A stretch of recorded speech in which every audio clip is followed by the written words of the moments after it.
आपण पाहत आहात तेज तुफान न्यूज, न्यायिक व निर्भीड बातम्यांचे सर्वांचे आवडते नेटवर्क।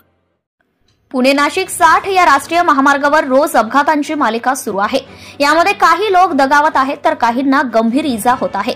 बुधवारच्या पहाटे 5:30 कळंब वरपेमळा येथे पिकअप टेम्पो व आयशर टेम्पोचा एक भीषण अपघात झालाय आणि या अपघातामध्ये दोनही गाड्यांचा चक्काचूर झालाय। MH15 FV 2790 हा पुण्याकडून नाशिककडे जात असलेला आयशर टेम्पो व नाशिककडून पुण्याच्या दिशेला जात असलेला पिकअप टेम्पो क्रमांक MP 46 ZB 9209 या दोन वाहनांचा अपघात हा कळंब वरपेमळा उड्डाण पुलावर पहाटे 5:30 वाजता झालाय।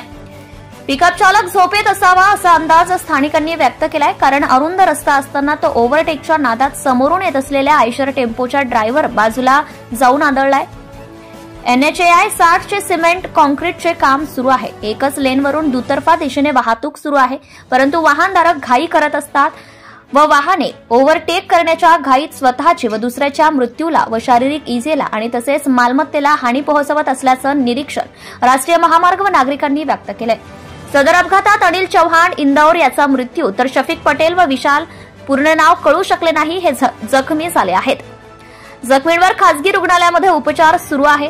घटनास्थळी मंचर पोलीस स्टेशनचे पोलीस निरीक्षक कंकाळ साहेब व API सुनील बडगुसर यांच्या आदेशानुसार ASI Karbhal, police constable Ajit Pawar इत्यादींनी व स्थानिक ग्रामपंचायत सदस्य कमलेश वरपे, हर्षल भालेराव, सार्थक भालेराव, साईनाथ वरपे, कुमार वरपे, ऋषी वरपे, अमित वरपे, सचिन वरपे, सूरज वरपे, मंगेश कानडे, अक्षय भालेराव, पांडा भालेराव इत्यादी युवकांनी व नागरिकांनी महेश भालेराव यांच्या JCBच्या सहाय्याने पिकअपमध्ये अडकलेल्या दोन्ही जखमींना बाहेर काढले व उपजिल्हा रुग्णालयात व खासगीमध्ये उपचारासाठी रवाना केले।